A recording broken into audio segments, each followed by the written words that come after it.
বৰদৈচিলা আন এটা ব্লগলৈ আপোনালোক সকলোকে স্বাগতম জনাইছোঁ।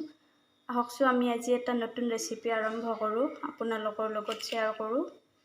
ইয়াতে এটা বিলাহী কাটি লৈছোঁ, ডাঙৰ এটা পিঁয়াজ, দুটা কেঁচা জলকীয়া আৰু ইয়াতে পাস্তাখিনি সিজাই লৈছোঁ। বলক এতিয়া চাই থাকক। ইয়াতে টাৱাখন বহাই দিছোঁ। এতিয়া দিম আমি তেল।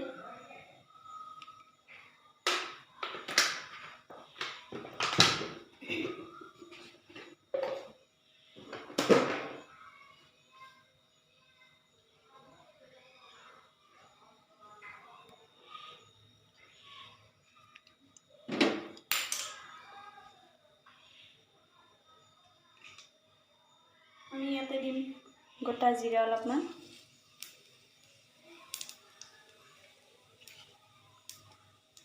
ইয়াতে দিম পিঁয়াজখিনি দিম, কেঁচা জলকীয়া, এইখিনি ভাজিব লাগিব।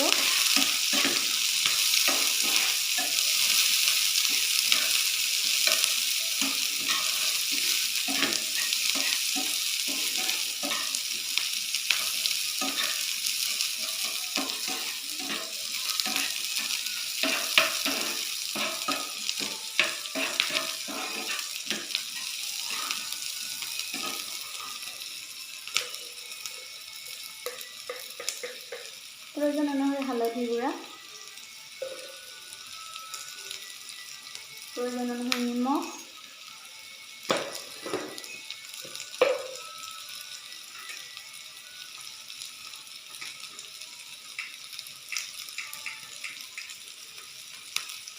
প্ৰয়োজন অনুসৰি জলকীয়াৰ গুড়ি অলপ দিছোঁ, যিহেতুকে বাচ্ছাই খাব সেইকাৰণে বেছি দিয়া নাই।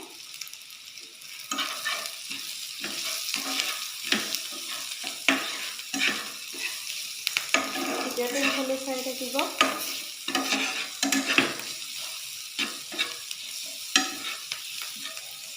আমি ইয়াতে দিম এতিয়া বিলাহীখিনি,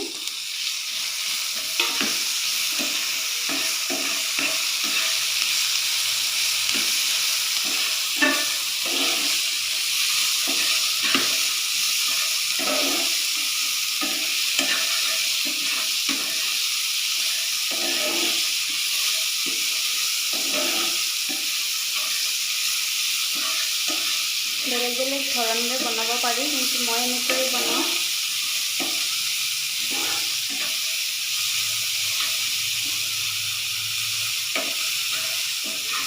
আপোনালোকেও বনাই চাবচোন, কেনেকুৱা লাগে জনাব।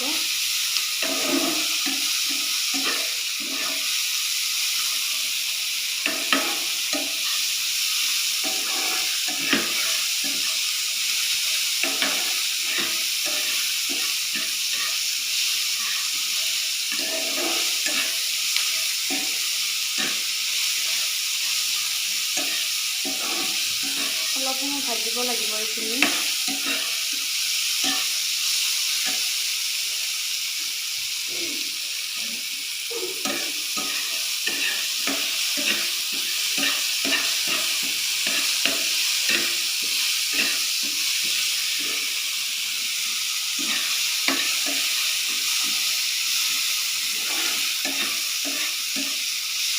এইখিনি আমাৰ ভজা হৈ গ'ল।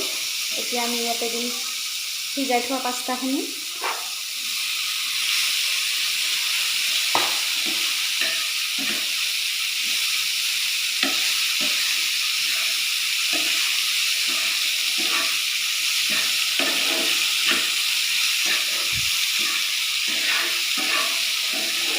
কিমান ধুনীয়া লাগিছে চাওকচোন। মই মছলা ব্যৱহাৰ কৰা নাই, যিহেতুকে বাচ্ছাই খাব, আগতেও কৈছোঁ।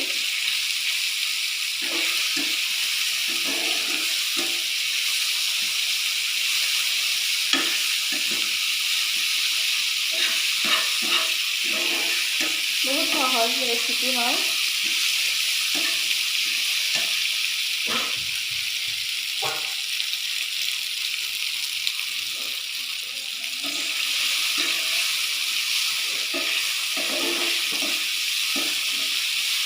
আৰু বাচ্চাবিলাকেতো এইবিলাক খাই ভালেই পায়।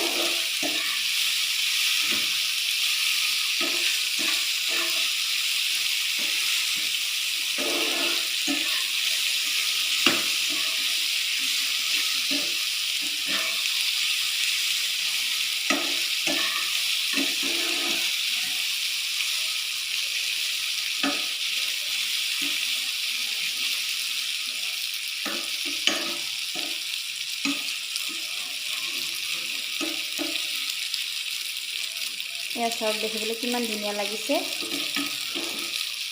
আমাৰ পাস্তা ৰেডি হ'বই আৰু অলপ বাকী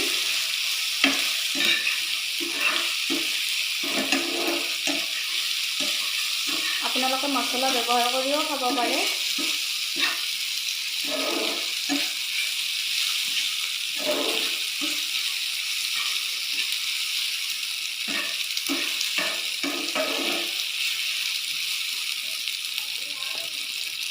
এয়া পাস্তাখিনি ৰেডি হৈ গ'ল গেছ অফ কৰি দিম